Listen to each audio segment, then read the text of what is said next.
Welcome to Eminent Guide. इस series में हम लोग quantum mechanical model of atom को पढ़ने जा रहे हैं। इस लेक्चर में मैं इन 4 बातों को डिस्कस करने वाला हूं। सबसे पहली बात है व्हाई दिस न्यू मॉडल। नए मॉडल की क्या जरूरत थी? इतना अच्छा खासा बोर्ड मॉडल चल रहा था और वो मॉडल काफी कुछ एक्सप्लेन कर गया एटम के बारे में, तो फिर नए मॉडल की क्या जरूरत थी?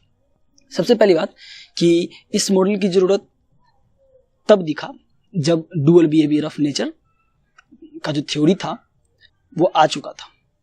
जब अनसर्टेनिटी प्रिंसिपल जो हाइजेनबर्ग का थ्योरी था वो आ चुका था, तो ऐसा लगा कि यार जब वेव नेचर एक बड़ा पार्टिकल जो कि कुछ वेलोसिटी से मूव कर रहा है उसके पास वेव हो सकता है, तो पक्का है कि इलेक्ट्रॉन के पास वेव तो होगा ही होगा, क्योंकि वो बहुत छोटा पार्टिकल है।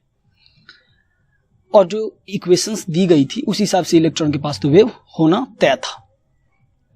जो कुछ ड्रॉबैक्स था बोर मॉडल का उसको मैं पहले बता दूं। पहला ड्रॉबैक्स था कि वो वेव नेचर ऑफ इलेक्ट्रॉन को नहीं शो कर रहा था, नहीं बता रहा था, वो केवल पार्टिकल से ही बात कर रहा था। दूसरा था कि अनसर्टेनिटी प्रिंसिपल को भी एक्सप्लेन नहीं कर पाया था, स्वाभाविक सी बात है। और बहुत सारी चीजें थी जैसे कि जीवन इफेक्ट, स्टार्क इफेक्ट, इन चीजों को भी बोर मॉडल ने एक्सप्लेन नहीं किया। और कुछ नए कंसेप्ट भी आए और वाइटल का कंसेप्ट, ये भी कंसेप्ट उस पर एप्लीकेबल नहीं था।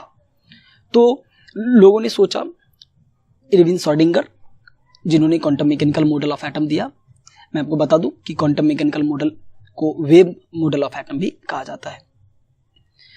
तो नए मॉडल देने के पीछे जो रीजन था वो बेसिक रूप से अगर हम सोचे, अनसर्टेनिटी प्रिंसिपल का अगर हमें क्लियर आइडिया है तो सीधे सीधे कह सकते हैं कि हाँ एक नया मॉडल की जरूरत थी। दूसरा है इम्पोर्टेंस, कितना इम्पोर्टेंट है। तो अगर इम्पोर्टेंट की बात करें अपन, तो प्रत्येक बार आप किसी भी लेवल पे एग्जाम दे रहे होते हैं, चाहे वो कोई भी टेस्ट हो, इंजीनियरिंग के लिए हो, मेडिकल के लिए हो, कोई फर्क नहीं पड़ता, उसमें इस पार्ट से क्वेश्चन पूछा ही जाता है। एक क्वेश्चन, 2 क्वेश्चन, जो भी हो क्वेश्चन पूछा जाता है। कोई भी लेवल का एग्जाम हो, चाहे सबसे टफेस्ट एग्जाम हो या सबसे एडवांस एग्जाम हो, कोई भी एग्जाम हो, उसमें इससे क्वेश्चन पूछे जाए। अगर किसी एग्जाम के लिए क्वेश्चन सेट करता तो मैं पक्का ही इस वाले पार्ट से एक नए क्वेश्चन, 2 क्वेश्चन देता ही, क्योंकि ये पार्ट बहुत ज्यादा एप्लीकेटिव है। तीसरी बात है सिग्निफिकेंस। तो सिग्निफिकेंस के लिए कोई डायरेक्ट फिजिकल सिग्निफिकेंस नहीं है इसके पास। मैं ये नहीं कहूँगा डायरेक्टली कोई सिग्निफिकेंस नहीं है इसके पास, कोई फिजिकल सिग्निफिकेंस नहीं है। बस हमें केवल पढ़ना होता है। हम फिजिकली कुछ नहीं सोच सकते, फिजिकली देख नहीं सकते, हम इसको फील नहीं कर सकते। हमें केवल चीज़ों को पढ़ना है और मेमोराइज करना है बेसिक रूप से। तीसरी बात है इंट्रोडक्शन टू द मॉडल। इस मॉडल को इंट्रोडक्शन के लिए मैं ज़्यादा से ज़्यादा मैं 2-4 बात बता दूंगा। पहली बात कि 1926 में इस मॉडल को दिया गया था, 1926। दूसरी बात मैं ये बता सकता हूँ कि श्रोडिंगर ने इस मॉडल को दिया था।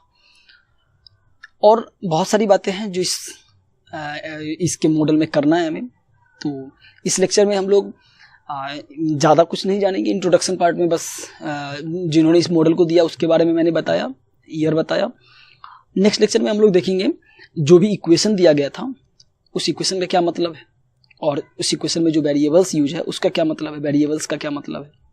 उन वेरिएबल्स को मैं एक्सप्लेन करूंगा और उस इक्वेशन को भी एक्सप्लेन करूंगा, और उस इक्वेशन का क्या मतलब है, ये सारी बातें अपने नेक्स्ट लेक्चर में करेंगे। हाँ, लास्ट में मैं एक और बात बताना चाहूँगा, इसका एप्लीकेशन क्या है। एप्लीकेशन के लिए मैं नहीं लिख रखा हूँ, फिर भी मैं बता देता हूँ। एप्लीकेशन एक्चुअली जो इक्वेशन होगा हमारे पास वो हमें इलेक्ट्रॉन के बिहेवियर के बारे में बताता है, और वो इलेक्ट्रॉनिक बिहेवियर के बेस्ड पे अपन सेमीकंडक्टर डिवाइसेस में उस इलेक्ट्रॉन के बिहेवियर को यूज कर रहे होते हैं। तो ये हायर फिजिक्स में, हायर इलेक्ट्रॉनिक्स में यूज किया जाता है। अभी के लिए हम इतना ही केवल जानेंगे कि हाँ इलेक्ट्रॉनिक्स में इसका यूज किया जाता है, सेमीकंडक्टर डिवाइसेस में किया जाता है। दूसरा है कि अगर हम श्रोडिंगर वेव की बात करें तो ठीक है, मैं इस बात को नेक्स्ट लेक्चर में बताऊंगा। तब तक के लिए thank you. Don't forget to subscribe.